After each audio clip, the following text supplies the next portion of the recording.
On est tous d'accord que la meilleure technologie à utiliser pour faire le développement d'applications mobiles, principalement cross-platform, c'est Flutter. Il n'y a pas son deux. Elle a eu à fourvoyer React Native, Xamarin, Ionic et bien d'autres plateformes encore. Grâce à son haut reload, l'uniformisation de la plateforme, la fluidité et bien d'autres trucs encore. Mais il se peut qu'une technologie vienne la renverser. Je parle ici de son frère Kotlin. Oui, Kotlin, depuis qu'il est devenu cross-platform, bref, ça fait beaucoup d'années, mais sauf qu'il est devenu stable sur iPhone il y a quelques mois de cela, principalement 10 mois. Cela a été prouvé grâce à l'utilisation des grosses boîtes telles que Google, avec son Google Doc, Duolingo, Bolt et bien d'autres plateformes encore. Donc, ce qui veut dire que ce n'est pas un concurrent à négliger. Dans cette vidéo, on va décrypter ensemble, est-ce que Kotlin pourra vraiment remplacer Flutter ou être un concurrent performant pour Flutter? Nous allons voir tout cela ensemble. Nous allons voir quelle technologie utiliser en fonction des contextes précis. Comme je le dis toujours, c'est le projet qui choisit la technologie, mais pas la technologie qui choisit le projet. Donc on va décrypter cela tous ensemble. Reste très bien accroché parce que ça va aller un peu plus fort et un peu plus intuitif. On commence.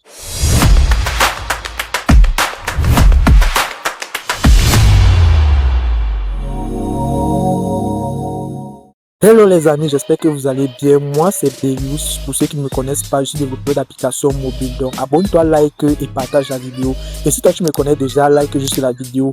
Merci à tout le monde qui s'abonne parce que bientôt nous serons à 500 abonnés. Et quand on sera à 500 abonnés, je vais lancer un live pour qu'on essaie un peu de partager des connaissances ensemble.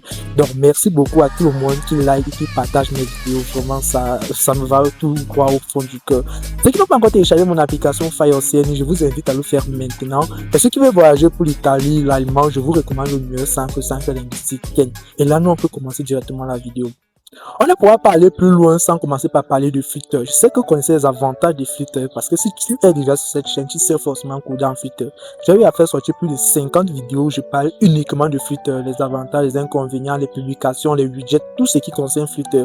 Parce que c'est un langage premièrement au développement mobile facile à utiliser. Il est bien vrai qu'on n'a pas encore parlé de Cupertino, l'affichage sur iPhone, donc c'est un peu légèrement différent de l'affichage sur Android. Mais je pense que la prochaine vidéo, c'est ce sur quoi je vais parler. Donc s'il y a un projet ou bien un sujet que je n'ai pas eu encore abordé sur cette chaîne, mets-le moi en commentaire, je te promets que je ferai une vidéo sur cela juste après Cupertino. Toutes les vidéos qui seront répertoriées, toutes les demandes de vidéos qui seront répertoriées sous cette vidéo, je vais toutes les faire sans exception. Je suis gonflé à bloc en quelque sorte.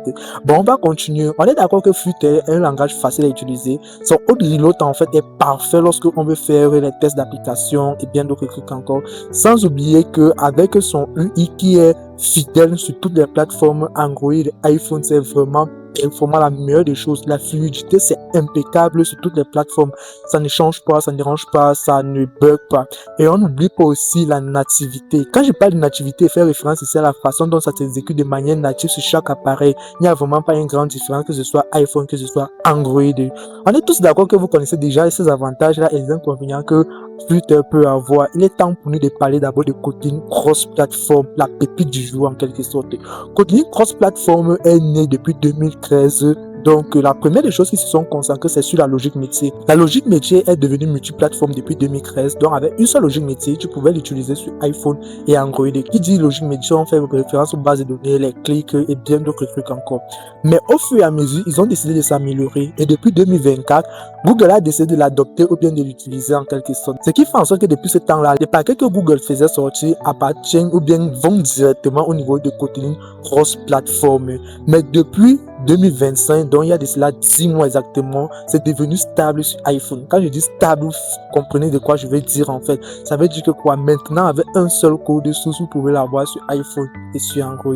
Je ne vais pas vous donner les conséquences maintenant, mais on va continuer. Le premier avantage, c'est que quoi, c'est soit tu as un même code, ce qui concerne la logique métier, et tu vas développer les interfaces intuitives pour chaque plateforme. Par exemple, iPhone, tu utilises Swift, Android, tu utilises Kotlin, ou alors tu peux modifier cela, tu utilises un seul code source ou avec leur côté multiplateforme ou bien encore composer multiplateforme pour les deux plateformes, ça ne dérange pas et ça va avoir le même code partout. Bon, la première chose à retenir c'est ça, c'est que le design n'est pas encore ça. Donc Flutter est largement plus avancé que l'autre là. Mais l'avantage aussi que eux ils ont côté cross multiplateforme ou bien cross plateforme, c'est en fait que le design est beaucoup plus natif. Donc, chaque plateforme a son design natif à lui. Ce n'est pas un peu mélangé ou bien ce n'est pas genre comme Twitter avec un seul design, ça s'affiche sur iPhone, ça s'affiche sur Android. C'est ça l'une des plus grandes différences qu'il utilise.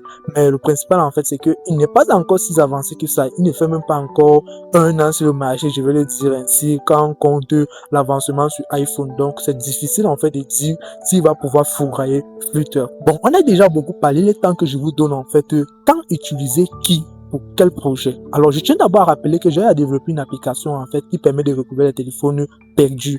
Pour cela, j'ai utilisé Kotlin. Pourquoi? Parce que là-bas, j'ai une simplicité ou alors une facilité de toucher le noyau de Google ou Android principalement. Donc, j'avais par exemple besoin du mode administrateur de Android pour pouvoir bloquer le téléphone à distance et je l'ai eu grâce à Kotlin, ce qui est quasi impossible avec Flutter.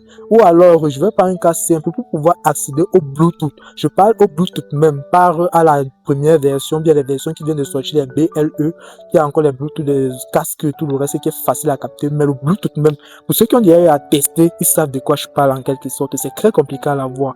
Donc, pour les applications, genre un meilleur design, vous êtes seul sur l'application, facilité de MVP, ou alors si tu veux juste apprendre le développement mobile, Flutter est la meilleure des choses. Là-bas, ce n'est même pas à discuter, c'est la meilleure plateforme. Mais si par contre tu veux une application robuste, scalable, plus performante en quelque sorte, surtout si tu veux utiliser beaucoup plus les trucs qui sont natifs à chaque plateforme, je te recommande forcément d'utiliser Kotlin par rapport à cela. Donc je pense pas qu'il y ait une meilleure plateforme pour pouvoir rivaliser avec Kotlin ou alors Swift de leur côté. Donc tu as là maintenant les différentes visions en quelque sorte de ces deux. Ça m'étonne que les plateformes YouTube françaises n'en parlent pas. Or ça peut être un gain énorme en fonction des projets que tu utilises. Ne reste pas scotché que bon, Flutter, apprends aussi Kotlin parce que ça peut t'aider plus tard. Comme je le dis toujours, ce n'est pas la technologie qui impose le projet, mais c'est le projet qui impose la technologie. En ayant déjà cela, tu pourras peut-être, au lieu d'être calé sur Flutter, sur certains trucs que tu ne peux pas faire, tu peux scaler ou bien alors partir sur Kotlin et résoudre ton problème. C'est très important, apprendre à le faire. Alors, si tu veux voir les applications que je développe au quotidien, parce que je développe les applications pour mon public, ma famille et bien d'autres, et je publie sur mon TikTok. Donc, tu peux facilement la voir en t'abonnant sur mon compte TikTok. Et bon, si ça ne t'intéresse pas et que tu n'as pas TikTok, c'est pas aussi grave que ça. Donc, si tu es nouveau et que tu as aimé, n'hésite pas à liker, à t'abonner et moi, je te dis à la prochaine vidéo.